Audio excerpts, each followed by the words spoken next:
नमस्कार। इस वक्त पे जो बड़ी खबर आ रही है वो लद्दाख के आसमान में जो तस्वीरें आई हैं वो बेहद दिलचस्प हैं। दिलचस्प इसलिए क्योंकि भारत अब लगातार सामरिक तौर पर चीन को संदेश देता हुआ नजर आ रहा है, क्योंकि चीन साइकोलॉजिकल वॉरफेयर, हमने आपको लगातार इस खबर के बारे में बताया था कि चीन कैसे डेप्सांग में एक इशारा कर रहा है कि अब वो अगली लड़ाई जो है वो डेप्सांग में लड़कर हारने के लिए तैयार हो रहा है। हारने के लिए इसलिए कह रहा हूं क्योंकि वो साउथ पेंगोंग सो में हारा, वो उसके बाद स्पेंगुर गैप में हारा, उसके बाद वो मुखपरी में हारा, उसके बाद वो नॉर्थ पेंगोंग में हारा, उसके बाद आप गलवान की घटना आप जानते हैं निश्चित तौर पर क्या हुआ वहां पे।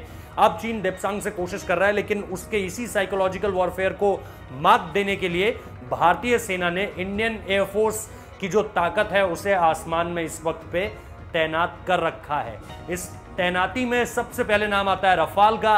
रफाल इस वक्त पे लद्दाख के आसमान में लगातार उड़ रहा है और बार बार कोशिश यही है कि ऑपरेशनल तैयारियां जो हैं रफाल की उससे पूरी तरह से पायलट्स को परिचित करवा लिया जाए। हाई ऑल्टीट्यूड्स में विमान को उड़ाना एक अलग बात है, मैदानी इलाकों में विमान को उड़ाना एक अलग बात है।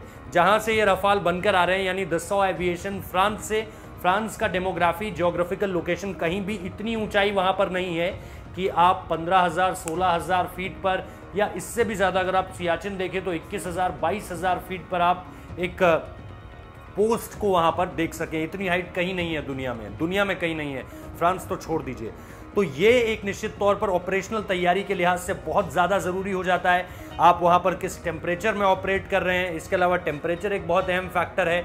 इसके साथ साथ आप जिस एयर प्रेशर जो वहां पर है वो भी एक निश्चित तौर पर अलग होगा। तो बहुत सारी चुनौतियां होती है ऑपरेशनल तैयारियों के लिए। ये बहुत बेहद अहम हो जाता है कि रफाल को आप वहां पर उड़ा सके। इसके अलावा जो दो साथी हैं रफाल के, इसमें वो अगेन फाइटर पायलट्स, जो फाइटर जेट्स हैं भारतीय सेना के, जिसमें Su-30 MKIs जिनका इस्तेमाल लगातार, और इस बीच सिर्फ इन्हीं की खबर नहीं है बल्कि मिराजेस की भी खबर है कि मिराज भी लद्दाख में है। और मिराज 2000 होने का मतलब ये है कि आप निश्चित तौर पर आप फुल फ्रंट वॉर सिचुएशन के लिए तैयार है।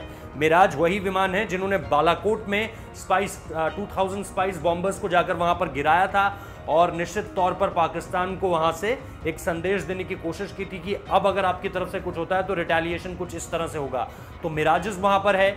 इसके अलावा Su-30 MKIs वहां पर है। Su-30 MKIs रशिया से हमने लिए थे और ये 1997-98 की बात है और वहां से अब तक का इनका सफर बेहद दिलचस्प रहा है। इन्हें निश्चित तौर पर इंडिया के हिसाब से लगातार बनाया गया है, क्योंकि Su-30 और भी है, लेकिन जैसे ही आप Su-30 MKIs की बात करते हो तो वो मार्क्ड इंडिया, MKI का मतलब क्या है, मार्क्ड इंडिया नाम, उसको अगर आप एक्सपैंड करेंगे तो Su-30 वैसे और भी है, Sukhoi 30 अलग अलग देशों के पास है, लेकिन Su-30 MKI सिर्फ भारत के लिए है, वो मार्क्ड इंडिया है।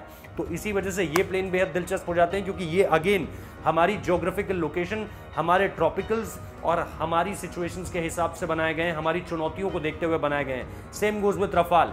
और इसके साथ साथ फिर MiG-29 जो हैं वो एक और आधुनिक और ऐसे विमान जिसका निश्चित तौर पर लद्दाख के आसमान में उड़ना ये बताता है कि आप कॉम्बैट फाइटिंग के लिए पूरे तरीके से तैयार हो। अब आप कोई भी कदम पीछे नहीं रखना चाहते हैं, आप हर तरह से अपने आप को तैयार है। इसी वजह से आपने MiG-29 अब सिर्फ जिनका इंतजार है वो निश्चित तौर पर जो डीप पेनिट्रेशन अटैक करते हैं, जगुआर्स अगर यहाँ पर आएंगे तो निश्चित तौर पर वो फिर एक और आप एडवांस कदम ले लेंगे। तो अभी की जो तस्वीर सामने निकल कर आ रही है वो बेहद दिलचस्प है। इसमें रफाल है, Su-30 MKIs हैं और MiG-29 है।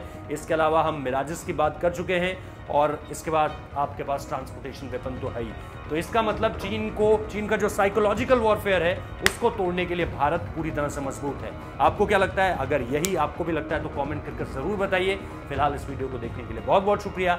लाइक कीजिए, शेयर कीजिए, हमारे चैनल को सब्सक्राइब कीजिए और नोटिफिकेशन बेल बजाना मत भूलिए। बहुत बहुत शुक्रिया।